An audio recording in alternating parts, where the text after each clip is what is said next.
Labrīt, labdien, labvakar. Podcasts Neksperti atkal jūs mājās ar jaunu gadu, jaunu spāru. Kārlis Kamarovskis. Laimīgu jauno gadu, jā. Laimīgu jauno gadu visiem no Kārļa Kamarovska un arī Andrauzi. Jā, laimīgi. Lai galvenais, ka 25. gads veiksmīgāks nekā 24. Kā tad nosvinēja šo Ziemassvētkus jauno gadu vai arī kādas sportiskas aktivitātes? Īstenībā baigi labi bija. Tiešām es biju gan vienos laukos, tur Ziemassvētkos, gan otros laukos un tā tālāk. Un tiešām pastaigas bija rītīgi daudz, un tur pat dienu sanāca vairāk nekā 10 kilometri. Un, tiešām bija ļoti, ļoti aktīvi. Bet ar visu to esmu pieņēmis. Es labāk neteikšu savus kilogramus un līdzīgi. Esmu pieņēmis. Tad 1 kilograma man ir. Labi, tas jau uz ūdens un uz stolītes apmeklējumu rēķina. Varbūt, nezinu. Bet katrā ziņā to aktivitāti gribēju arī mugurā. Īstenībā tagad ir labāk palicis vismaz pēc tādām sajūtām, jā. Ka tu vairāk mēģini staigāt un tomēr kopš esam sākuši sarunāties viens ar otru ar mikrofoniem, tad es kā mēģinu piedāvāt pie tā un tā kā vairāk to darīt, tad jūtu uzlabojums. Vismaz tā, tīri fiziski. Bijis cieņa. Es biju Ziemassvētkos dzimtajā pusē Kuldīgā, tad es tur ar draugiem, mēs tur pāris pastaigās izgājām, tad tur arī savu 10,000 soļi salasījās, tā kā kaut kādas aktivitātes bija, bet diemžēl jāsaka, ka svētku galds un ciemiņi un viesošanās, un tas darīja savu. Un man liekas, ka visiem tas darīja savu.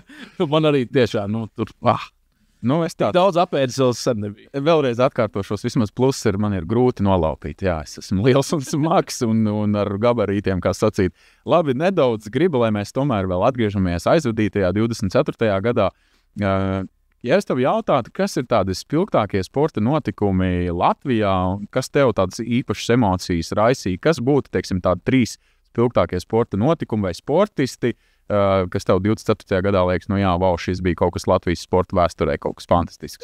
Tas jau nav baigi jādomā. Es domāju, ka ļoti daudz tie, kuri arī sportam seko līdz Toms Skuiņš, vienkārši fenomenāls sezona, un man nav ne mazāko šaubu, ka viņš kļūs arī par Latvijas gada sportistu, tāpat arī par gada riteņbraucēju. Kristaps Porziņš ir otrs, numur 2, dažs likt varbūt numur 1, jā. Un tā tālāk. Un pat trešo tur visādi var strīdēties, teiksim, tāda sportiskā varbūt sasnieguma tīri individuāli, it kā Andrejs Rastargujas, bet tāda profesionālā sporta, Uvis Balīnskis, Stanley Kausa 3. Latvijas, kas to ir izcīnījis, tas arī ir kaut kas wow, bet Andrejam arī, individuālās, tas tam ir individuālais sporta veids, ir, jā, arī ar milzīgu konkurenci, cilvēks pēc diskvalifikācijas, tur ir stāsts. Kā viss bija slikti, jā, un tad beigās galvenajās sacensībās viņš pirmo reizi paņem un izcīna Latvijai visu laiku visaugstāko medaļu pasaules čempionātā. Un 35 gadu vecumā, jā, vai 34 viņam to brīdi? Es nezinu, tagad viņam 36 ir. Jā, viņam būs 37 šogad, tā kā viņam bija pilni 36. Tā kā, tā kaut kā, es nezinu, ka viņš dzimis īstenībā. Jā, labi, tāds jaunietis. Jā, jaunietis nav, jā, protams, viņš ir viens no veterāniem, un pavisam drīz jau februārī ir nākamais pasaules čempionāts Šveicē, un es jau te arī pirms kaut kādiem pāris nedēļām, kad mēs tikāmies, tad teicu, ka man ir tāda aizdoma, ka uz šo pasaules čempionātu Andrejs atkal būs formā. Paskatīsimies, redzēsim, mēnesis vēl ir atlicis, lai to formu dabūtu, jo šajā vecumā es jau minēju, ka, ja tev ir 36, 37 šogad paliks Andrejam, jā, tad tu nevar būt labs visas sezonas ietvarā. Ja, tev ir jākoncentrējās un tomēr uz atsevišķām sacensībām ir jātaisa tie pīķi, un Andrejs to māk, un arī Latvijas Olimpiskā vienība, tie speciālisti, kas ar viņu strādā un kas ir strādājuši arī ar citiem sportistiem, to ļoti bieži pierādījuši, ka tiešām tos pīķus arī uz šādiem individuāliem sporta veidiem mūsējiem mākus. Bet tu piekritīsi, ka reāli tie topi ir kaut kādā mērā objektīvi, bet diezgan arī neobjektīvi un subjektīvi. Jo tur ir tādas popularitātes arī kaut kādā mērā. Kā tu jau man tikko sastrīdējamies gandrīz par Porziņu. Kā tu Porziņu 2. vietā liksi? Es nemāku pamatot. Reāli tas ir pilnīgi subjektīvi. Jā. Iespējams, varbūt tāpēc, ka tajā finālā, Kristaps epizodiski, jā, parādījās tajā fināla sērijā. Bija tā spožā spēle, jā, bet mēs zinām tos stāstus par savainojumu, jā, un pēc tam ilgo atlapšanu. Varbūt, jā, Kristaps būtu katru spēli spēlējis un darījis to tajā līmenī, kādā mēs esam pieraduši, jā, tad varbūt šķistu, bet tad es domāju, ka es teiktu to pašu, ko es par Skuiņu teicu, ka viennozīmīgi Kristaps, jā. Iespējams, bet tas ir tik subjektīvi, cik garš, tik plats, jo, jā, NBA, protams, basketbols ir krietni lielāks sporta veids nekā riteņbraukšana, jā, pasaulē. krietni lielāka nauda, apgrozās popularitāte. Tur vispār nav nekādas runas. Jā. Bet pretiebraukšana neteiksim, ka ir mākslas sporta veids. Turklāt tas ir individuāls. Arī mums sporta studijas, tops bija, un tur arī ļoti domas dalījās par to, kāds tas top 5 ir. Un, ja godīgi, es ar kādu top 8 pat varētu uzlikt, jo reāli tie notikumi bija daudz un tie izcilie sasniegumi. Jā. Tā kā, bet tas ir mans tāds fanu, bez mazliet tāds viedoklis. Numur 1 Kristaps Porziņš NBA čempions. Otrs likti vēsturiskais rallijs Latvijā, tāds notikums, kas likās, mega. Un trešais man būtu arī kāda nedaudz futbola cilvēkam RFS iekļūšana Eiropas līgā, jā.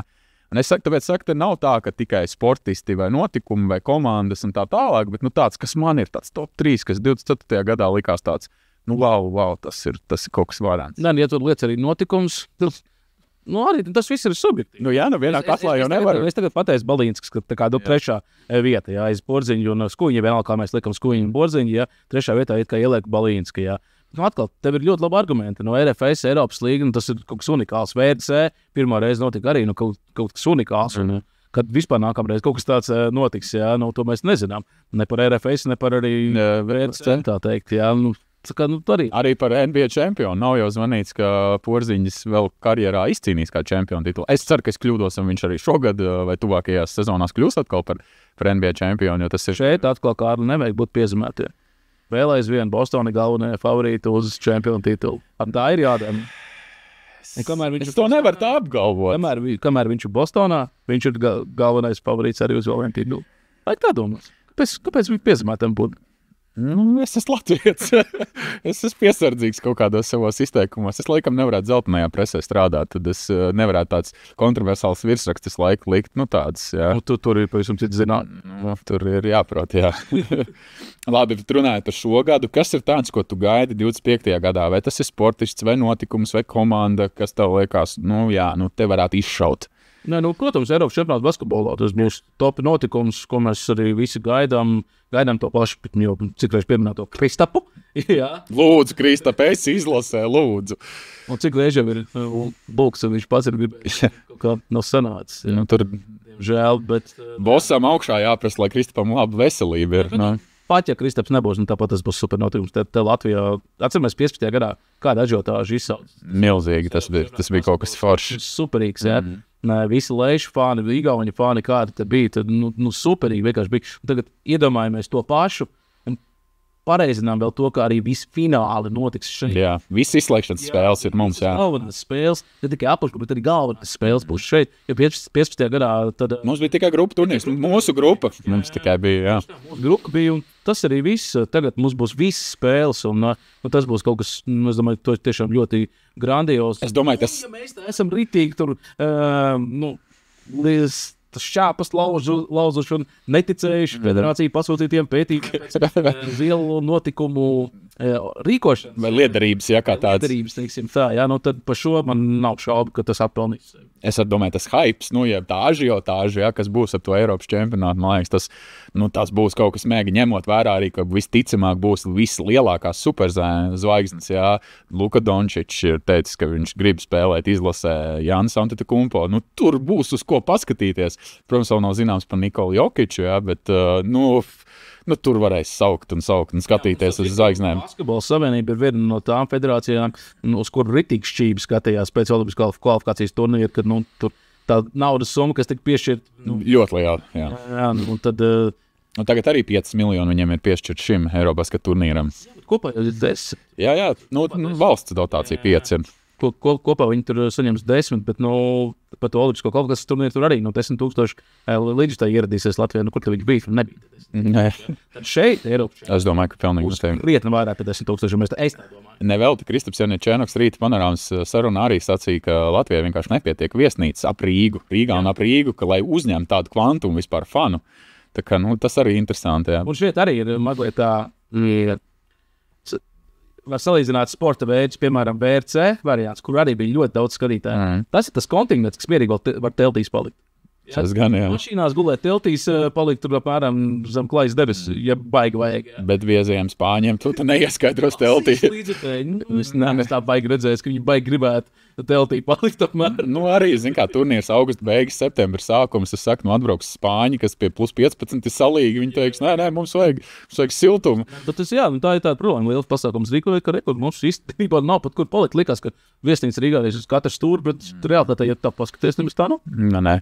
Kad atbrauc tūkstošiem fanu, tad tas bookings vai aizpildās. Nav kur palikt, kojās jādzīvo.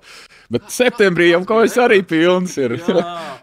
Bet kāds bija tas lielais rekords? Es skatījos, kad bija Prāta vētras koncerts Liepājā. Jā, tur bija kaut kāds fenomens. Tu domā, cenām vai? Cenā bookingā bija vienas 500 nebija, ja? Nē, 5000, man liekas, ka bija. Tūkstošos. Viņas ar zīvekli standarta padomju laika sērijas moda. Bija pa kaut kādiem tūkstošiem, jā. Bija kaut kādi 3,5 vai pat 5000 mārki.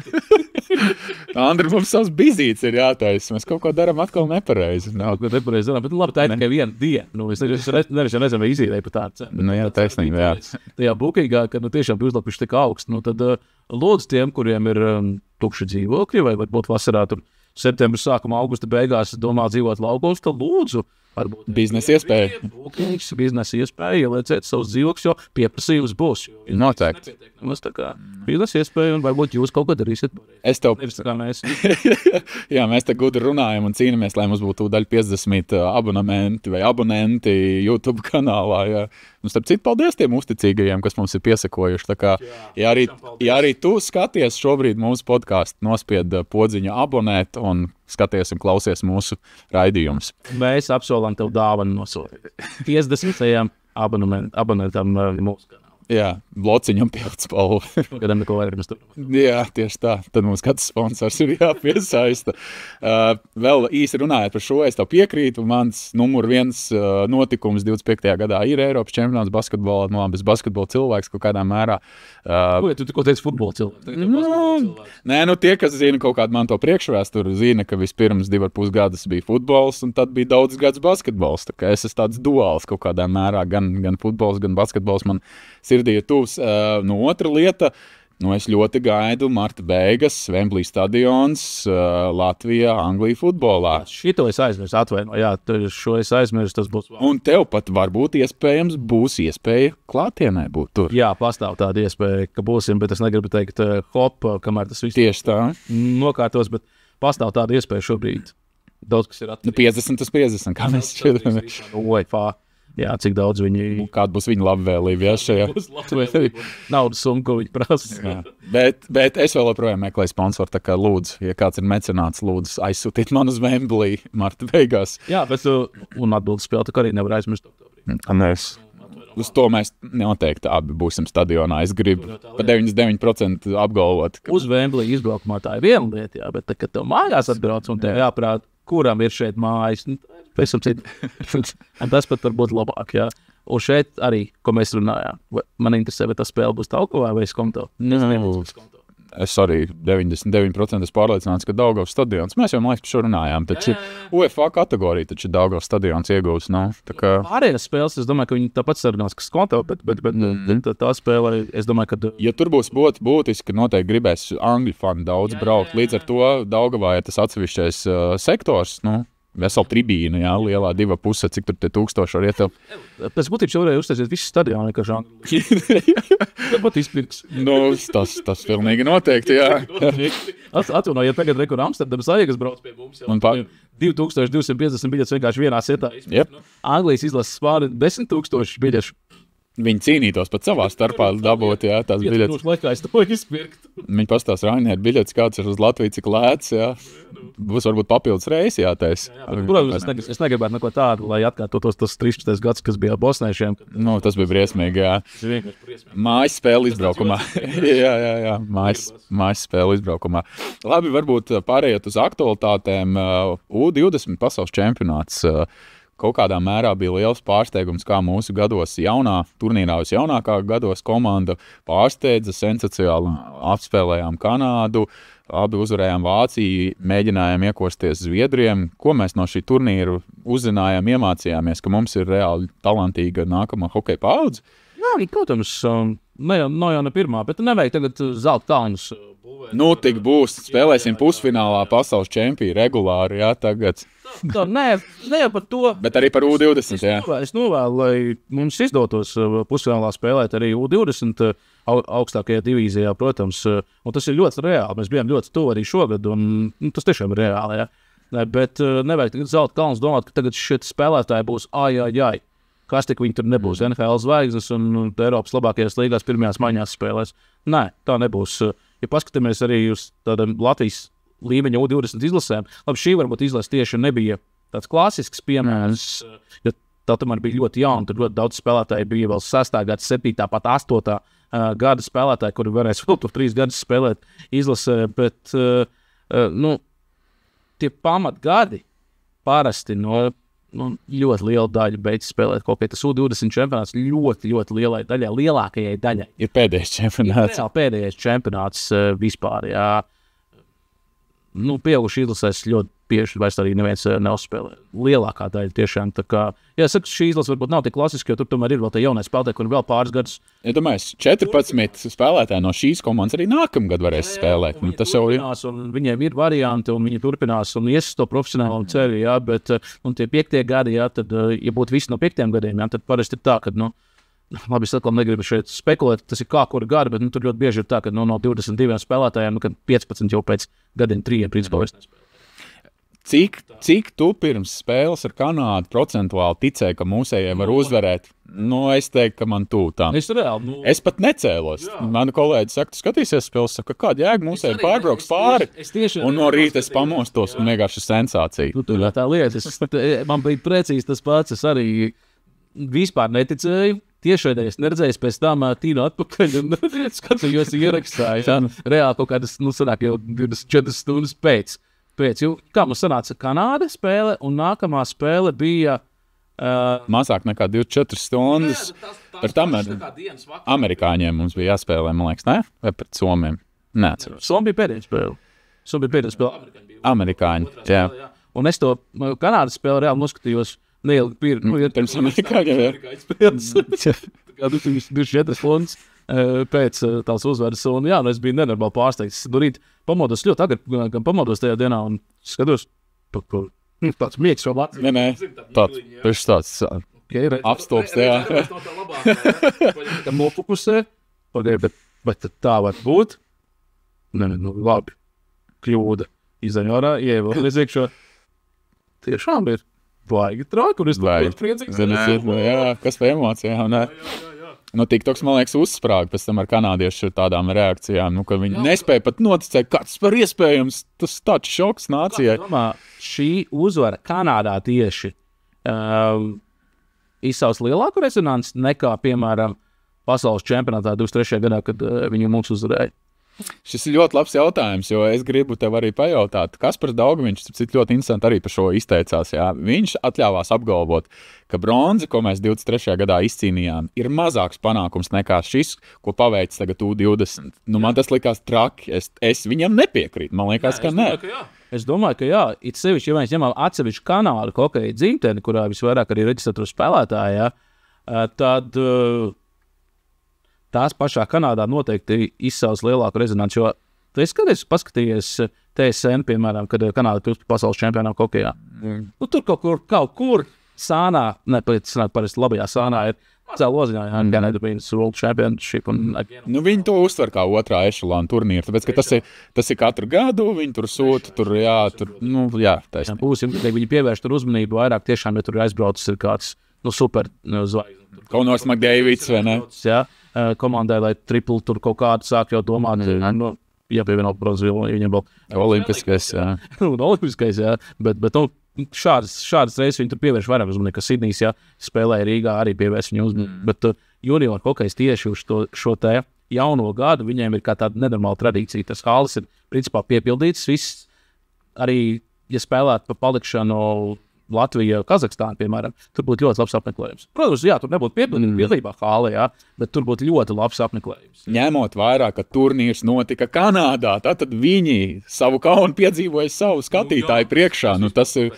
Un tas junior hokejs viņiem sit reizēm pušu arī tur NHL apmeklējums, jā. Protams, nerunāsim par Toronto, ja, kur tur vispār biļetes gandrīz nevar dabūt, jo kur visi jau ir pārdots. Bet tas junior hokejs, U20 hokejs, viņiem ir paļais labi. Iedomājies, Otavā, NHL komandas, Senators komandas mājas arēnā. Jā, pie pārbāzt, izpirkt arēnu. Nu. Jā, es ļoti ceru, ka nebūs tā, ka puišiem tā bija lielākā spēle, kādā viņi ir bijuši. Bet, būsim atklāti. Daudziem tā būs lielāka. Noteikti. Man ļoti acīs Eriks Matejko iekrita. Ļoti līderis. Viņam arī jābūt pie līderiem. Pastāvēs 3. kārtā viņš ir draftēts jau Washingtonas Capitals. Viņš jau ir parakstījis līgumu. Viņš ir savas... Viņš arī punkts ritīgi klāja. Kvebekas līgas komandas līderis. Jā, viņš ir... Tagad viņa aizmainīja, jā. Šī gada, viņu aizmainīja spēcīgāk. Tas pat viņam ir labi, jā. Un viņš ir šī gada spēlētājs. Viņš ir 2005. Viņam pēdējais U20 čempionāts. Tur viņam arī vajadzēja. Viņš arī izstījās kā mašīna. Goal mašīna, tāds liels, ātrs, tehnisks. Eriku ir tā, ka, ja mēs skatāmies profesionālā hokeja kontekstā un it sevišķi NHL kontekstā, negaidām, ka Eriks būs pirmo maiņu spēlētājs. Tu teici, ka viņš varētu būt Zemgus Girgensona variants, varbūt kaut kādā mērā. Varētu būt, jā, 3. 4. maiņa, atkarībā kā tur, protams, kā viņš attīstās un vispārējais, Bet daudz gribētu būt Zemgus Girgensons. Tips spēlētājs 11 sezonas nospēlēt NHL. Jā, Tur jau tā lieta, ka tas ir super līmenis, jā, bet vienkārši nevajag domāt, ka mums Eriks Matejko... Crosby līmenis, jā, vai kaut kas tāds. Tā kā, šādi ir tā lietiņa. Es ļoti ceru, ka viņš būs super līmenis. Bruno Osmanis. Ļoti labi sev parādīja. Tā ļoti... Nevēl, jā. Arī pats gandrīz nesaprat, domāju, ka ļaunākais ir. Tur viss tajās traki. Jā. Tiešām, man sirds gandrīz apstājās tajā epizodē, viņš super savu parādīja. Viņš, es domāju, ka arī, ja mēs runājam par draftu, tad Eriks jau ir draftēts, un Jānskas arī jau ir draftēts no šīs komandas, tad, protams, ja skatāmies Osmanim jau, Osmanis uzlaboja savas akcijas, kā sacīt. Olivers Mūrnieks arī ļoti, ļoti spilgts. 16 gadnieks, jā.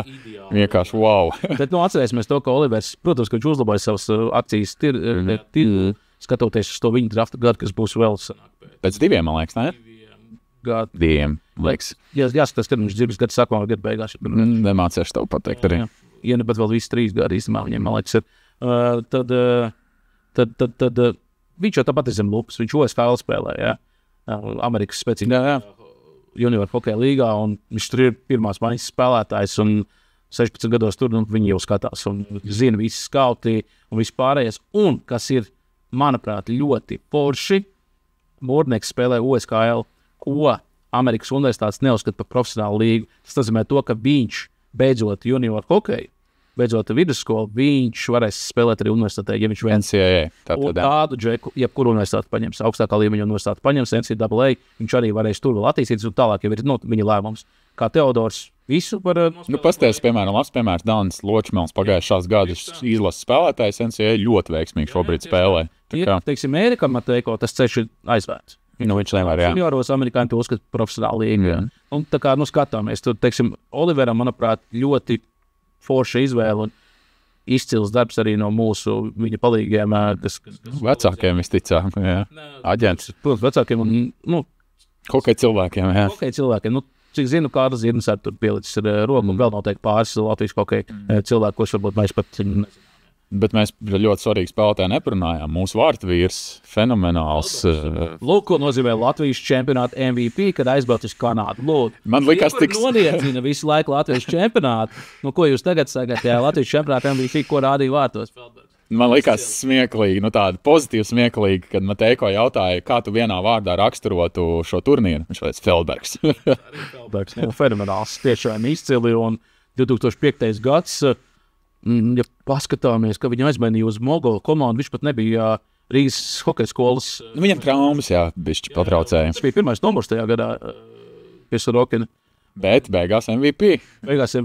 Tad pārēt uz Kanādas junioriem tagad savā pēdējā gadā U20. Viens no turnīra, Latvijas izlases MVP. Tikuši pusfinālā un finālā, jā. Es domāju, ka viņš būtu simboliskajā. Es domāju, ka jā. Mēs par šo tieši diskutējām. Jā, viņš būtu simbolisks, es domāju, viennozīmīgi. Nu, pēc tam jau tur nebija variantu. Kad Somija tika līdz finālam, tur jau nebija variantu. Tas tiešām skaidrs bija, ka viņi vārdsargi. Kā viņš vilka pret Zviedriem? Tas 3-2 bija tik, spēlē neatbilstošs rezultāts, tā, pēc tādām iespējām. Ja? Tur Zviedri, nekādīgi, viņi nevarēja to ripu vārtos dabūt. Tur Feldbergs tāds brīnums rādīja, arī pret Kanādu viņš tur bija vienkārši. Viņš patiesībā jau visās spēlēs bija monstruāli labs, tā kā... Vienkārši fenomēni. Bet viņam spīd, piemēram, Šilova ceļš caur AHL uz NHL. Feldbergam struntīgi tas, ka viņa drafta gads jau ir bijis. Tas jau ir pagājis. Akcijas viņš pacēla, un tagad ir tā, ka reizēm jau paņem pāraugušos šos spēlētājus tur pēdējās kārtās, jā, tā nodrošināties paņemt varbūt kaut kas sanāk no attiecīgā spēlētāja, kurš sev kaut kur labi parādījis, bet 24 nav tās, kur skauti tur brauc un šausmēnīgi skatās drafta spēlētājs tieši, jā, 840. Bet tas, ka čempionāts tomēr notika Kanādā, tomēr tas kaut kādu plusiņu iedod? Es gribu paskaidrot to, ka Feldbergs ir pāraudzis savu drafta gādu, jā. Viņš, ja viņu paņems, tad viņu paņems kaut uz pēdējām kārtām. Vienkārši komanda, kur redz viņam potenciāli tiešām, un viss kārtībā viņš varētu būt, bet tā nav galvenā lieta. Šādiem spēlētājiem ļoti bieži pat ir labāk, ka viņus nedodraftē. Vienkārši, jo tad viņš ir brīvs putns un viņš nav piesaistīts. Jā, kā brīvu aģentu viņu var parakstīt. Jā, viņu var parakstīt, un tad viņam ir daudz brīvākas izvēles iespējas, jo mums arī ir bijuši vairāk spēlētāji. Piemēram, es uzskatu, ka Mārtiņš Zirkals ļoti neveiksmīgi, ka viņš nonāca Toronto sistēmā, jo tajā laikā Toronto tur bija nenormāli daudz. Viņiem superzvaigznes vējās, jā. Vienkārši viņiem bija šausmīgi daudz talantu, jo viņiem nesanāca, viņi slēdz mainīt tiesības, un viņiem tur bija nenormāli daudz sadarbināti spēlētāji. Beigās atzīmēs Martiem pat nebija īsti vieta AHL komandā, viņu uz ECHL sūtīja, jā. Arī Rubīnam līdzīgi, arī Toronto, tur bija tik daudz labi. Arī jaunie, tikpat veci, jā, vai gadu vecāki, vai pat gadu jaunāki nekā Kristiāns. Arī grūti ļoti bija, jā. Ir vairāk tādu spēlētāju bijuši. Tāpēc labāk varbūt ir, ka tu neesi piesaistīts kādai no komandām. No organizācijai kaut kādai, jā. Ar to vēlo drafta numuru, jā. Bet tas ir atkal katram individuāli. Dažam ir labāk tā, dažam labāk tā. Bet tātad tas ceļš Feldbergam potenciāli varētu būt nedaudz grūtāks nekā citiem hokejistiem, kas jau varbūt jau ir skautu un drafta jau kaut kādu, Vārdsargam vienmēr viss grūtāk. Tev vajag 20 lauku spēlētājus. Bet varbūt atkal pierādījās, ka pēdējos, 10-15 gados Latvija ir hokejistu un vārdsargu valsts, it īpaši izteikti vārdsargu valsts. Pasties, izlases kontekstā, cik mums daudz labu vārdsargu ir. Mums starp citu arī tie nākamie gadi, kas ir 6, 7, 8, tur arī ir labi vārdsargi, tiešām, kuri jau sev tajā 18 vecumā parādīs. Es manuprāt, uz pēdējo 18 čempionātu, kur gatavojās, tur tiešām bija tā, ka 3 ļoti līdzīgi vārdsargi. Un visi tiešām savā vecumam labi vārdsargi bija. Un tad, jebkur no viņiem lietas vārtos būs labi, bet visi vienlaicīgi nevar lietas vārtos. Jā. Un tā ir tā vārdsarga specifika. Jā. Par to pašu Arturu Šilovu. Jā. Arī esam runājuši, ka viņš ir ļoti labs vārdsargs, bet tās vietas ir tik, ka viņas ir. Jā. Tie Nacionālā hokeja līgā un nevajag apvainoties, piemēram, ja Arturs pēc kaut kāda laika parādās Eiropā. Kaut kādā Zviedrijas augstākā līgā, Šveices augstākā līgā vai Vācijas augstākā līgā, tas tāpat ir super līmenis un par to jāpriecājas vienkārši. Jā. Un vārdsargiem tas ir super sarežģīti, ka spēlētājiem vispār tur nokļūt 3 puses. Vēl U20 kontekstā es gribu pieminēt, par ko varbūt daudzi nerunā tik daudz par treneru kolektīvu. Arts Ābols, Kārlis Zirnis, man liekas, ka tur ir jaudīgs štābs. Līdz ar to tas arī ir tāds džokera kārts, kāpēc varbūt arī izdevās. Šķietam likās, kas tad tur būs no tās izlases. Būs labi, ja vispār noturēsies augstākajā divīzijā, elites divīzijā. Jā, bet viņi parādīja, ka viņi ar arī tādu sistemātiku var daudz ko izdarīt ar tādu vienotu komandas garu. Un cik es sapratu, tad ārkārtīgi labs mikroklimats ir valdījis komandā. Viņiem bija pašapdāvināšanās Ziemassvētkos, jā, viņi tur dāvināja dāvanas. Mežļīkiņa žests, jā, uzsaukt, jā, restorānā. Arī atlidoja puiši atpakaļ. Lotārs man stāstīja Zariņš par to, ka tur viņš intervēja Osmanu, un tad tur komandas biedri jokojoties savus ūdens pudeles lika it kā mikrofons, varat nostīties, kas nav redzējuši, jā. Tas jau vien parāda, ka džeki ir brīvi, viņi priecājās, viņi ir kā komanda, un viss notiek. Jā, priecājamies. Bija ļoti labs čempionāts un gaidām, kā jau tu teici, 14 spēlētāji var spēlēt arī nākamajā sezonā. Skatīsimies, kas tur būs, kas tur nebūs. Labi, tālāk pāriesim uz futbolu.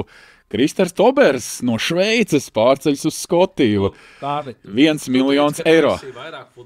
Jā. Tu teici, ka tu esi basketbola cilvēks. Un tagad tik daudz mēs par hokeju norunājām. Par hokeju tu runāji, es īsti nesaprotu, tāpēc man tev jautājums, kā ir, kā tu domā? Šveices Premjerlīga, kas nav ne Rangers, ne Celtic, vai tas ir ceļš mazliet uz apakaļ solīts, vai tomēr uz augšu? Tu man šo jautājumu jau uzdevi ārpus ētera, bet tagad es ēterā tev atbildēšu. Es uzskatu, ka... Man ir tā, ka es nevaru izlemt. Tev ir duāls sajūts, jā. Nu, es paskaidrošu, kāpēc manuprāt šķiet, ka tas ir tomēr solis uz augšu. Jo Šveicē viņš bija lejas-gala komandā. Tomēr Skotijā Aberdeen ir pirmā četrnieka komanda, un tur jau ir cīņa par Eirokausiem. Tur ir iespēja uzspēlēt vai Eiropas līgā vai konferenču līgā pie apstākļu sakritīgas labāks. Jā. Skaidrs, ka tur viņi nevarēs iekost ne Celtics, ne Rangers, bet viņi tur tajā četrniekā vai Hearts, jā, kas ir vēl trešā komanda. Jā, viņas ieskaitā Aberdeen, Hearts, Rangers, Celtic, lielais četrnieks, jā, Skotijā. Es uzskatu, ka tas ir solis augšup, noteikti. Un, protams, es nezinu, vai Kristers uzreiz būs pamatsastāvs spēlētājs, bet otrs puses, ja tu maksā par viņu miljonus eiro, tad tu ņem viņu, domādams, ka viņš ir svarīga komandas sastāvdaļa. Es domāju, ka viņš ir 100% ņems kā pamatsastāvs spēlētājs, jo par viņu arī tā ažiotāža tur labi sacelt īstenībā Aberdeenā ir, bet par to soli augšup, soli lejup. Manā skatījumā Skotijas Premjerlīga ir vājāka nekā Šveices līga. Varat strīdēties atkal subjektīvi vai objektīvi vienalga. Ja? Manā skatījumā tas vidējais līmenis tomēr ir sliktāks. Tāpēc, ka ir šī noslēdņošanās, izteikts pirmais četrnieks un tad ir pārējie? Tieši tā. Tāpēc arī es tā skeptiski skatos. Jo paskatāmies, tur arī tie Skotijas Premjerlīgā tas pats Maksimenko ir spēlējis. Ja? Kurš tajā laikā izlasē pat nevarēja pamatsastāvā iekļūt. Ja? Viņš tur spēlēs, tāpat arī vēl bija Mihaģuks taču arī bija. Arī tajā Skotijas Premjerlīgā. Tad arī viņš nebija pamatsastāvā, tur baigais Latvijas izlases spēlētājs. Pēc tam viņš nospēlēja pāris sezonu, tiešām bija viens no pamatcentra aizsargiem. Jā. Tobers ir izlases kapteinis. Tobers ir cita līmeņa spēlētājs. Līdz pasalīdzinot ar tā laika Maksimenko vai Mihaģuku. Tad... Es nezinu, vienīgais solis augšup ir tāds, ka viņš ir tuvāk Anglijai. Skotijas Premjerlīga noteikti vairāk pēta Championship scout. Un tur iespējams, ka viņam būs vieglāk tikt uz Angliju. Ko, manuprāt, viņš pat ir teicis intervijās, ka viņam gribētos Anglijā uzspēlēt. Bet tā Premjerlīga, protams, visi grib, jā, bet es domāju, ka arī, ja Championship komanda piedāvātu Kristers, mēs visi būtu nenormāli priecīgi, ja tas notiktu. Bet, ja viņš būtu palicis Šveicē, Šveici tomēr skatās Vācija. Bundesliga. Jā, Francijas līga. Francija ir turpat blakus. Beļģija. Beļģija arī būtu labi. Vai Nīderlanda. Es gribētu Nīderlanda. Manuprāt, viņš varētu būt jau pāraudzis, ja viens no Anderlechtēm. Tur arī, protams, šeit ir stāsts atkal par to spēcīgiem dažiem klubiem. Jā, tas ir sliktāki.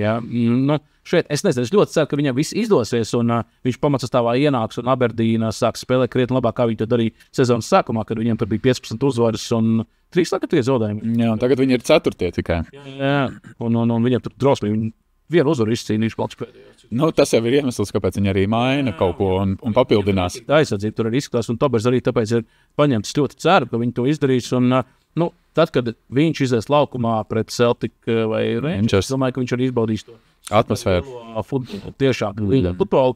Izlasē viņš to ir izbaudījis. Jau viņš ir bijis jau ilgs gads, un tomēr kapteinis arī pret Luku Modriču, piemēram. Jā, bet klubu futbolā es domāju, ka tās varētu būt viņam tas vēl lielāks spēles, nekā viņi ir bijušas tajā pašā Šveicē. Es atkal tādu labo lietu redzu, ka viņš ir augumā ražants, viņš ir fiziski spēcīgs futbolists, un viņam tas Skotijas, jeb Angļu un vispār Britu, tas fiziskais futbols varētu būt ļoti parocīgs. Kurā pozīcijā tu skaties? Ja tu ieliec viņu centra aizsargu pozīcijā, viņš ir nemaz tik fiziski spēcīgs un liels neskatās. Viņš ir īsāks nekā tādi klasiskie centra aizsargi. Jā, viņš ir kustīgāks. Viņam ir jauda paigā, viņam ir krampis. Viņš ir īsāks, jā, viņš neskatās, ja tu centra aizsargu pozīciju runā. Ja tu ieliec viņu balstu pusē, tad jā, viņš izskatās nenormāli spēcīgs salīdzinot ar savas pozīcijas. Izskatās vairāk, piemēram, tas pats Nikolato izlases treneris, un izskatās arī no Šveices piemērs un Polijas piemērs, ko viņš leģionāri gadās, ka tomēr tajā lielajā futbolā viņi vairāk uztver kā centra aizsargu. Jā, tad... Nikolato schēmā, jā, viņš ir centra aizsargs. Jā, bet arī Polijā viņš principā spēlē kā centra aizsargs, un arī Šveicē spēlē kā centra aizsargs. Protams, ir kaut kādas spēles tur bijušas, arī pie Nikolato. Bija, viņš arī kā balsts. Augstāk lika, jā. Māņas veica, bija tur ielika kā centra pusē, kā balstā, jā, bet tāpat... izskatās, ka lielajā futbolā viņi uztver kā centra aizsargi. Ja? Tad tur viņam arī jāskatās. Un šajā zonā spēlējot, viņš nemaz tik milzīgs neizskatās. Viņš vairāk ir tiešām ar to savu gudrību jāmēģina spēlēt un tiešām ar to savu krāpu kāds sāk. Bet 1 miljons eiro, tas 800,000 mārciņu, jeb gandrīz vai 1 miljons eiro, tāda baumots, protams, mēs nezinām tur tos precīzos. Viņš ir cēni, krastamārktā. 800,000 eiro viņam bija tirgus vērtība. Tā kā, miljons, tur tuvu tam. Jā, tā arī ir tā tirgus cēna, plus mīnus, kāda viņam ir. Tā kā, es domāju, ka viņi ir ļoti adekvāti. Un jābūt precīgiem, manuprāt, gan Cirkai, Graskoperiem, gan arī Aberdīnai pagaidām. Es ļoti ceru, ka pēc tam Graskoperi varēs kost savu nagos. Cerams, jā, ka lielo lozi būs izvilkuši Skotu klubs ar mūsu futbolisti, jā. Tas šveicam, lieko es tā kā Cikaņits, jā. Jā, tā arī ir, jā. Viņš arī grib prom vākties. Labi, tas jau būtu arī, tas var būt forši, ja tas izdotos, jā. Bet 1 miljons eiro tādam Latvijas futbola kontekstam daudz, maz. Tādā globālā kontekstā skatoties, tāds kapeiks. Smieklīgas summas. Jā, it sevišķi, ja mēs skatāmies uz pēdējos transferus, kādi bijuši jau, cik drausmīgi tas tirgus kāpes un kļūst jau pilnīgi neloģisks. Kapeiks jau liekas, jā, bet kurš spēlētājs ir pārdodas par lielāku naudu? Nedomājies top spēlētājs, par 70-80 miljoniem pārdod, jā. Krauls bija tagad 1,5 miljons. Mīnus, jā, bet tas arī jaunības dēļ. Jā. Ļoti daudz iespēdo jaunības dēļ. Bet nav jau neviens tā paigi dārgāk pārtots. Ja skatāmies, tad arī tie ārzemnieki, kurus pārdevuši, šausmīgi dārgāk, ja nav sanāks pārdot. Araku dāri pārdevu dārgāk. Jā. Arī, cita rakurs spēlētājs, liels, spēcīgs, jauns uzbrucējs. Jā. Un vēl joprojām sit Beļģijā tagad iekšā gols, jā. Tas arī laigi jauki un forši. Jā. Ja no Latvijas spēlētājiem tur nenāk prātā tā. Labi, tas tur tā. Vēl par futbolu runājot, tagad bija baigi tāda asa cīņa par to, ka Latvijas Futbola Federācija ir pacēlusi būtiski virslīgā šo leģionāru reģistrēšanās maksu no 3,000 eiro par vienu uz 8,000. Tas ir pa 5,000 eiro kāpums. Tas ir ļoti, ļoti liels kāpums. Virslīga nepiekrīt. LFF saka, hei, jums taču būs UEFA maksājums. Solidaritātes fonds jums 300,000 eiro samaksās. Ko jūs tad čīkstat? Jūs visu varēsiet samaksāt. Virslīga saka, poga. Pa 5 štukām uz vienu spēlētāju kāpums. Kaut kā varbūt vajadzēja vienoties, diskutēt. Kā tu uz šo raugies? Kā tu skaties? Vajadzēja diskutēt? Es uzskatu, ka vajadzēja. Tas kāpums ir tik ievērojams. Es saprastu, tur būtu pat 1,000 eiro, jā, 1,5. Bet, ka no 3 uz 8, tas ir ļoti liels kāpums. Manuprāt, šitais ir kārtējs pierādījums, ka man liekas, virslīga ar Futbola Federāciju vienkārši savā starpā, tā kā vispār nerunā. Jā. Vispār. Klausoties arī intervijas. Divi virslīgas klubu pārstāvji. Man tāpat liekas, tur vienalga viņi nesarunājās. Vienkārši vispār nerunā. Man tas pēc dīvēni. Jo vienalga, jūs varat nolemt kaut vai 10,000 maksāt vai 100,000 par katru no leģionāri, jā, bet ja tas ir bijis normālā diskusija ceļā un viss ir vienojušies, tas lūdzu, viss kārtībā. Ir vienojušies par tādu cenu, un tāda cena ir laba, bet šeit bija tā, ka pati virslīga bija šokā. Viņi reāli aizmuguriski aptuveni, jā. Vienkārši, bet tu... Jā, viens šoks ir par to kāpumu, bet otrs ir par to būtisko kāpumu. Es saku, ierīnas cilvēkam no 3 uz 8, tas daudz ir. Katrā ziņā. Es tev īri pieliku no 300 uz 800 eiro. Manuprāt, ja LFF grib aizstāvēt Latvijas futbolistus, Latvijas jaunās futbolistus, dot viņiem spēles laiku, lai viņi tur vairāk spēlētu. Lai gan īstenībā tas spēles laiks pat ir ļoti labs. Mazliet zem 50% bija tas spēles laiks tieši latviešiem. Protams, lielāko daļu viņi sakrēt. Otrā ešalona komandās, jā. Tāpat, ir. Arī tas nav slikti, jā. Tas nav slikti, un tas ir normāli. Un pastāmies atkal Eiropas piemēru. Tur ir futbola klubi, kur neviens vietējais futbols. Vai pasties RFSam, cik ir 3 pamatsastāvu no? Minimālis. Tieši tā. Iet runā par Eiropas līgu, kur nav ierobežojumi. Man liekas, ka bija šogad kvalifikācijā viena spēle, kur bija 2. Atceros, man šķiet bija tā. Bet lielākoties 3. Jā, lielākoties ir 3. Ikaunieks, kas mums ir Valods un Zelenpils. Jo bija Savaļnieks, Ikaunieks, Zelenpils un Valods. 4, jā. Kā kur reizi redzam, tur varbūt kāds novartē. Šāds bija 4 no Latvijas spēlētājiem. Bet ko es turpināju par to leģionāru tēmu, ja jūs gribat aizstāvēt uz spēlētājs, tad problēma jau es zinu, kur manā skatījumā. Problēma, piemēram, futbola klubs Auda. Tu paskaties, viņiem ir leģionāri, laukumā ir 3 latvieši minimālais noteiktais, visi baigi forši, jā, bet pasties soliņi. Uz soliņa ir vēl, principā, tikai leģionāri. Nu, tiem 3 latviešiem, principā, tikai ir viens latvietis, kas viņus var nomainīt apmēram. Piemēram, ja tu esi vārdsargs, nu skaidrs, Nemēnīs. Sulēs kāja, tev ir jāpaliek laukumā, jo nav kas tev nomainīt. Lūk, šeit ir problēma. Tāpēc tu uz pirmos varēja atstāt tādu pašu maksu, ok, labi paaugstina, tur kaut ko vienojies, nu, cik virslīgi nākā palīgā. Un tad par tiem nākamajiem, kas ir vienkārši tie jau rezervisti, kas nav pamatsastāvs spēlētāji, kas ir... Nu, tas būtu no sērijas, lai tu neprātīgi nepērc tikai visus ārzemnieks, lai tev ir kaut kāds balans, lai tev ir... Balans, un lūk, tur varēja paaugstināt. Ok, piemēram, un tad arī... No sastāvēja tur 5. leģionāra, tad ir Man sastāv 5. es domāju, no 9. pat jau patīk, jā. Un no 9. Nu, lielo taks ierubījām, jā. Ir lielāka taks, kā tu saki, jā. Protams, un tad arī tie bagātie klubi, federācija dabūs līdzekļus no bagātiem klubiem, kur arī var maksāt, kur tieši tā. Arī paņems vēl tur 10 leģionārus un tā tālāk. Es saku, mēs Daugavpilī viena ārzemnieka 8 štukas, viņi tur nevar atļauties. Tas taču ir smieklīgi, es nezinu. Man tas arī liekas baigi traki. Un man godīgi, mums šis leģionāra limits, par to tam daudz cīnījās un diskutēja. Gorčo bija prezidents, viņš pagaidu pārēju, pēc tam atkal tu pagaidu pārēju, viss nogrieza. Es uzskatu, ka ir to kopējo lēmumu līmeni cēls. Jā, ir cēls, tur ir tā lieta. Jā. Un mums ir tagad ļoti maz spēlētāju. Es pats zinu vienkārši vairākus tādus futbola skudlīs, kuriem 28 gadiem tur pa virslīgas zemākajām komandām uzspēlēja, jā.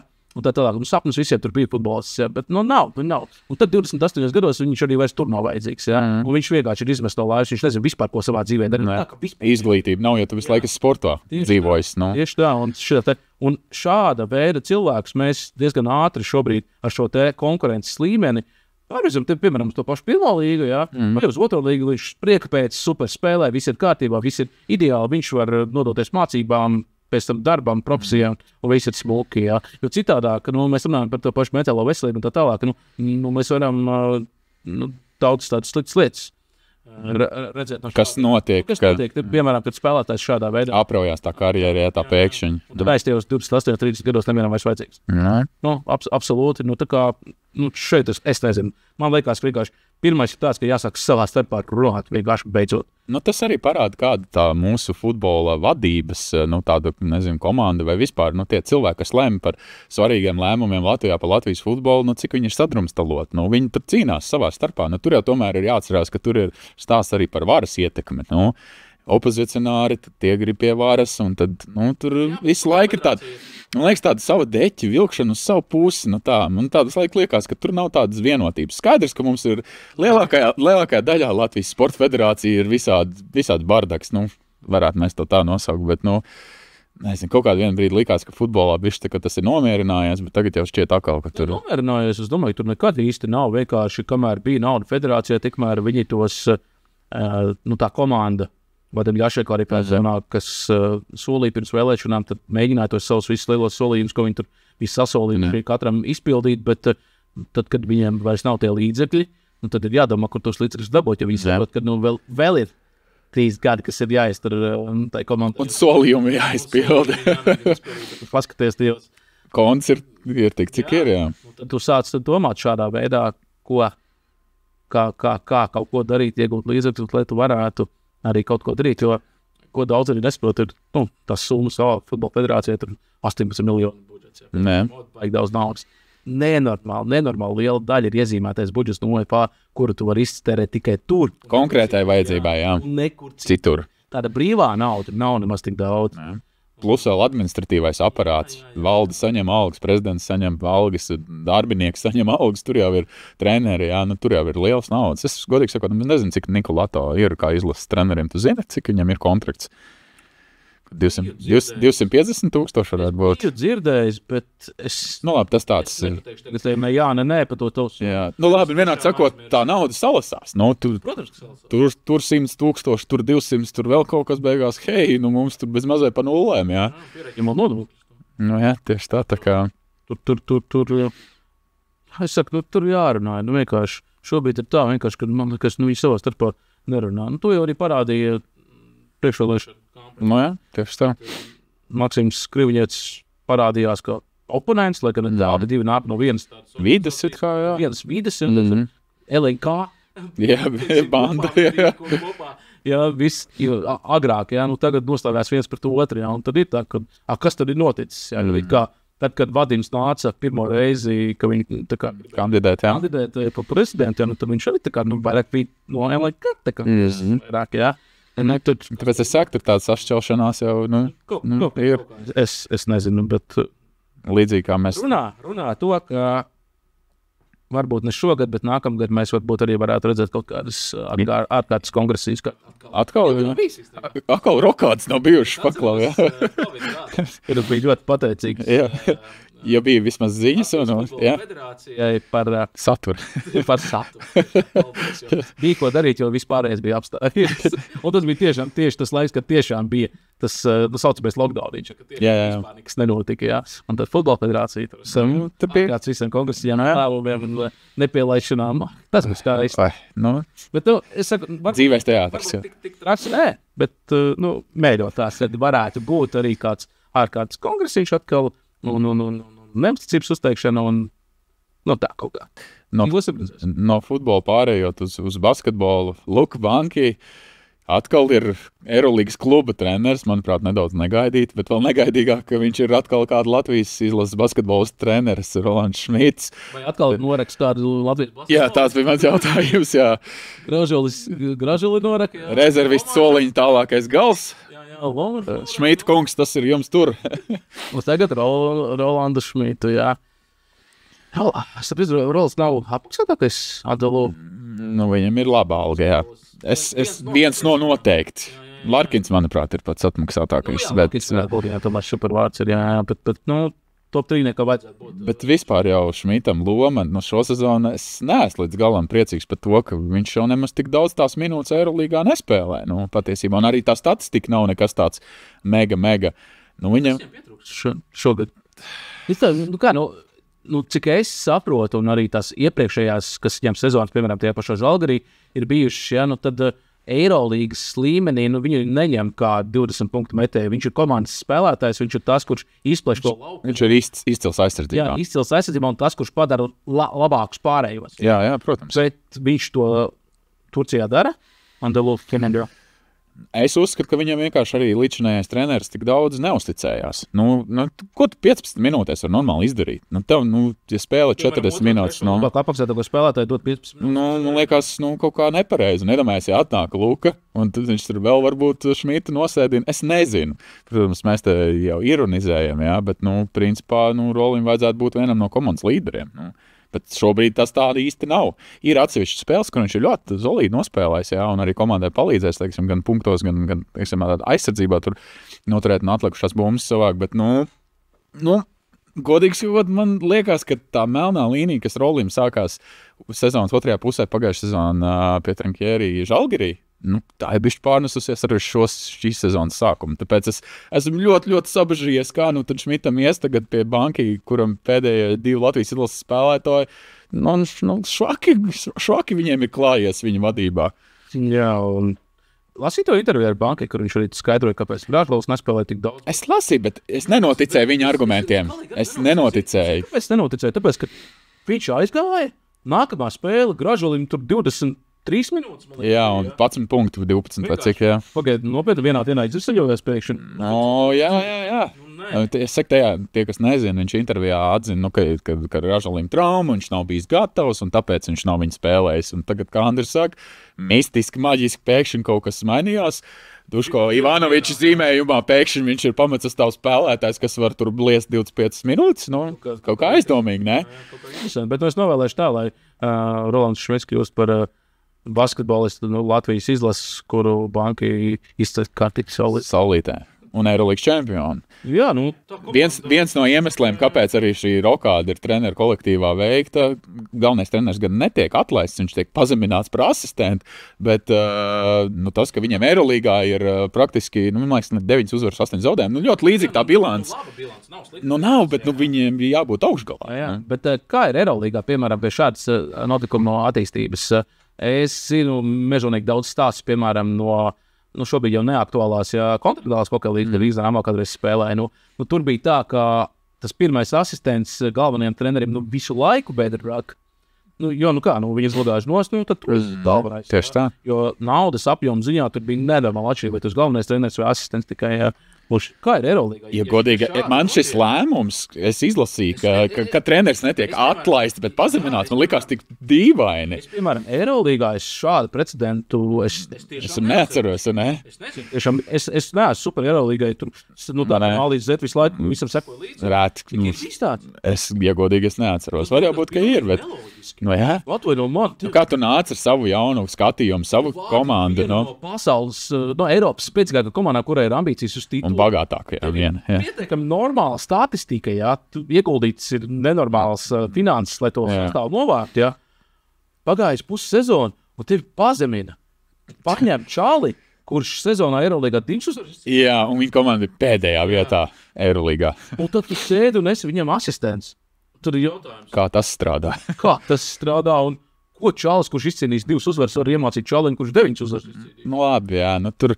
Es kā domāju, es nezinu vienkārši, kā tas ir. No malas tas izklausās traki, būsim godīgi. Tas tā.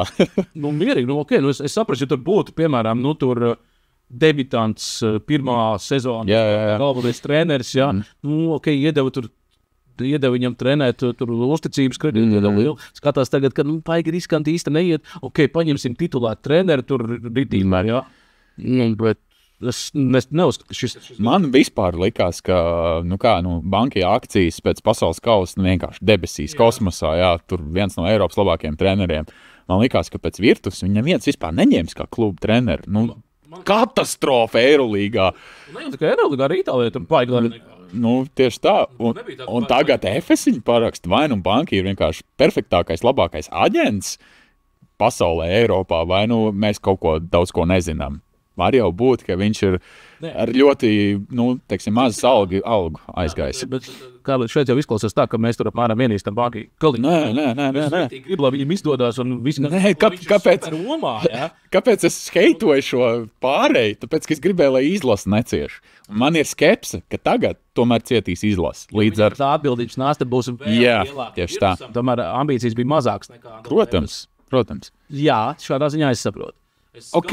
Mājā Eirolīgas sezona būs beigusies, mums čemps ir augusta beigās, bet tik un tā, tu būs visu laiku fokusējies un ieguldījies klubā, un tev pēkšņi jāpārslēdzās ir vienā dienā atkal tikai uz izlasi. Tāda lieta, ko padomāt, pārdomāt, jā. Skatīsimies, kā būs. Es viņam novēlu veiksmi, lai viņš šur labā noskaņojumā un atbrauc uz izlases labā noskaņojumā. Nevis atkal sapītis, spēdīgs un nesaprot vispār, ko darīt, ka viņa sistēma pēkšņi vairs nestrādā un kaut kas jauns jāmeklē, viņš nevar tik ātri atrast kaut ko jaunu. Tieši tā. Jā, pa Kristapu Porziņu parunāsim nedaudz arī. Sākumā. Jā, bet es gribu, lai mēs atgriežamies. Ko tu gribi? Par to, ka te viņam bija trauma, tad viņš spēlē, tad atkal trauma, kad ir šis... Sezonās ir pierasts. Es, piemēram, pie tā esmu pierasts. Man tas nav nekāds pagājis. Es nezinu, es laikas par to tik ļoti noraizējies un par to veselību. Cik tad ir tādi garie spēlētāji bijuši, kas ir 2-20, un kuriem tur var nospēlēt tās sezonas pa 82 spēlēm? Jā. Vienīgais, kas mani mierina, tad, kad Kristaps spēlē, tā ir vienkārši bauda. Viņš samet punktus, viņš bloķē metienus. Kā viņš Deandre Jordan tagad aizsūtīja no Nuggetiem? Vienkārši bauda skatīties bija. Viņš tur 25 sačus salādēja. Ir jārēģināt, ne tikai mums, bet man liekas arī komandām, ka būs tā, ka es nesen sezonā ar 50 spēlēm jārēķinās, ka viņš spēlēs. Bet tādā nākotnes kontekstā, tagad... Tas ir riskanti katrai komandai. Es domāju, vai Boston viņam iedos pagarinājumu līgumu? Ja tu esi Boston, kuras šā vai tā tiks... labi, viņiem tas globāli nemaina. Ir iedomājamies tur Bostonā kaut kādas maiņas, noteikti viņi vairs nav tik spēcīgi, un viņi ir komanda, kas balansē tur uz playoff robežu. Tādā gadījumā, ja tev ir Porziņš, ar kuru tu vinnēji, bet viņš var nospēlēt, pieņemsim, tikai 50 spēles, tur jāsāk domāt. Vai risks sataist? Vai atmaksājās, Tā lieta. Es nezinu. Tas vienmēr novēlu Kristapam to veselību, un kā tu teici, tā, ka viņš ir vesels un ir laukumā, tur baudāms. Tur tā lieta, bet tas sāk visādas baumas lēnām parādīties, ka varbūt viņu varētu aizmainīt. Protams, es nezinu, cik tas ir reāli. Es teiktu, ka tur ir kaut kāda 10-15% iespējamība, bet pavīdēja, ka varbūt uz Minnesotas Timberwolves viņi varētu. Tur gadījumā nav vienkārši aģentu spēlīts, jo jāsāk jau runāt par līgumu pagarināšanu. Iespējams. Vienkārši sākās šīs te bāmiņas, lai parādītu, ka citās komandās viņš arī pieprasīts ir un to algas līmeni arī noturētu attiecīgajā diapazonā. Jā. Nu, tā jau ir, manuprāt. Nē, nu viņš jau ir tas, viņam ir 30 miljoni sezonā, alga. Es uzskatu, ka vēl joprojām neskatoties uz traumām, viņš ir tā līmeņa spēlētājs. Ir čaļi ar vēl briesmīgākiem līgumiem. Westbrookam, cik tur toreiz iedeva vienkārši. Westbrooks ir mazais spēlētājs. Labi. Es te tagad Žigulu ar Ferrari salīdzinu, jā, bet... Tur jāskatās, ir garais un mazais spēlētājs, protams, garai vienmēr būs labāk apmaksāt, jā. Cik daudz draftos nav bijis tā, ka paņem garo pirmo numuru, jā, vai otro numuru, jā, tikai tāpēc, ka viņš ir garais, jā, un pēc tam tur, nezinu, ar 5. numuru paņem mazo, kurš ir superzvaigznes, un beigās ir tas garais, pēc 3 sezonām. Labi, paspekulēsim. Iespējamība ļoti maz. Aizmaina Kristapu uz Minnesota. Rietumā atkal konferences, kurā viņš bija tad, kad Dallasā spēlēja. Šausmīgi izmainīsies, manuprāt, dzīve. Minnesota pašas augsts nav tāda super liela megapola. Jā. Ņujorka, jā, un Bostonā. Ļoti liels pilsēts, jā. Viņam šausmīgi izmainītos vienkārši tas sadzīve kā tāda. Antonijs Edvards kopā ar viņu spēlēt. Viņš arī tāds, tomēr ir, es teiktu, tāds beigais egoists. Paklausās intervijas, tāds lecīgs, augstprātīgs, daudz, ja viņi ar Jordan salīdzina. Jā, bet atceries, Washingtonā jau arī viņš spēlēja ar egoistu kopā. Bīls? Viņš arī, viņam arī tāda pieredze. Un divi jau, manuprāt, var sadalīt. Problēma rodās, ka viņi ir 3. Es ļoti ceru, ka viņi neko neaizmainīs. Vairāk. Mans perfektais scenārijs Kristapam laba veselība. Viņu parakstā pagarina. Es domāju, tas ir vienkārši sākās. Pīla tā ir. Aģentu spēlītas vienkārši, lai uzkurinātu to, jo viņam drīz... 6. februārs ir trade deadlines, tad līdz kuram var izdarīt maiņas. Viņam drīz ir arī... Pagarinājumu līgumu. Jāsāk runāt, jā, visu un tā tālāk. Tā kā, es domāju, tas tikai uz to norakstāms vienkārši... Tu netici šitām baumām, jā? Pagaidām netici. Ņemot vērā vēl to, ka Bostonai labi iet un... Manā skatījumā viņa vēl aizvien galvenie podī. Clevelandas supersezonā. Tagad bija baigi interesanti. Clevelanda vinēja Oklahoma. Tur bija 2 līderi, tā baigā cīņa. Jā. Un Clevelanda nokod tomēr Oklahoma. Tur arī abām. Vienai, man liekas, 15 uzvaru sērija, vienai 11, man liekas, kaut kā tā. Tur tā diezgan iespaidīgi. Jā, bet es domāju, vienalga Boston ierobīs playoff robu un tur būs cits aršana. Tur veseli tur.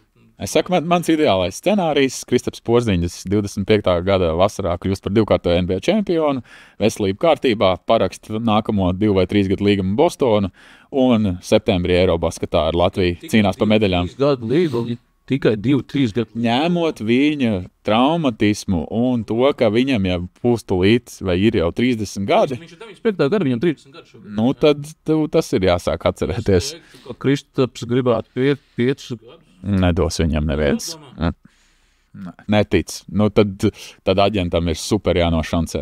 Es uzskatu, ka nedos. Es saku, ka viņam maksimums 4, bet tas arī... Ja, labi, Kristaps uzlaiz ir nokavējis to, lai būtu iespēja viņam parakstīt to ilgo līgumu. Jā, kā piemēram... To max extension, to saucamo. Jā. Kā biedriņš, viņš jau uz ilgu laiku tur parakstīt. Viņš tur 6 gadus, man liekas, parakstīja Andrs. Uz titulu. Jā, protams. Pēc piekrita īsākiem līgumiem, jā, viņš to vecumu viņš ir nokavējis, diemžēl. Nē. Bet, labi, es dzīvosim, redzēsim. Sapratu, komandam jau arī izdevīgāk, arī ļoti bieži 5 gadiem parakstīt, tad to kopējā līguma summu var... Protams, tu vari amortizēt, tu vari to sadalīt, jā. Protams, jā. Tāpēc arī es neteiktu, ka viņš pavisam ir nogulējis, ka viņam nevarētu piedāvāt. Un viens no argumentiem, ko es aizmirstu vispār piebilst, kāpēc man liekas, ka varbūt viņi arī pat varētu aizmainīt, tāpēc, ka Boston ir ārkārtīgi pārtērējusi. Viņiem ir, viņi taču ir tā pārtērējuši, viņiem taču ir Teitums un Browns, jā, un viņi tagad Pritchard vēl, man liekas, noslēdz arī tur, vienādi sakot, viņi tur baigo naudu, taču ir Drew Holidays, un vai tam viņi iedala lielo līgumu, viņam taču naudas nav vienkārši tik daudz, kā te viņi vēl Porziņam vēl iedos lielo kāpostu. Tas varētu būt arguments, bet tāpat man kaut kā neticās, jo, ja tu šitos visus spēlētājs saliec laukumā, tā nav čempionu komanda. Ja tu pieliec Kristapu klāt, tad tā ir iespējams čempionu. Cita dimensija viņš uzreiz, tur vispār nav ko pat salīdzināt. Mēs redzējām, ka viņš bija galvenajā fināla spēlē, jā, pirmajā, kā viņš vēl dominēja. Viņš bija atslēgas spēlētājs, lai fināla sērijā pret Dallas to pirmo uzvaru arī izcīnīt. Par to bija jāpriecājās. Viens no gada labākiem sportistiem. Tas viss. Es domāju, ka šodien mēs finišējam. Paldies, ka jūs skatījāties, klausījāties, un tad jau cerams, ka tuvākajās nedēļās atkal tiekamies. Un cerams, ka pārtraukums nebūs tik liels. Mēs kaut kā baigi neizdevējām šito te, ka mēs sākām tādā laikā, ka uzreiz Ziemassvētki ir jaunais gads, un tad mums sanāca baigā pauzīt. Jā, bet mēs centīsimies daudz maz kaut kādu regularitāti ievērot, bet tā kā paldies tiem, kas pacietīgi gaidīja. Un atcerieties, 50. Jā, spiežam patīk un abonēt uz šī videoklipa. Tā kā jā, tā kā tiekamies nākamajos raidījumos. Paldies tev, Andri. Paldies tev. Tā.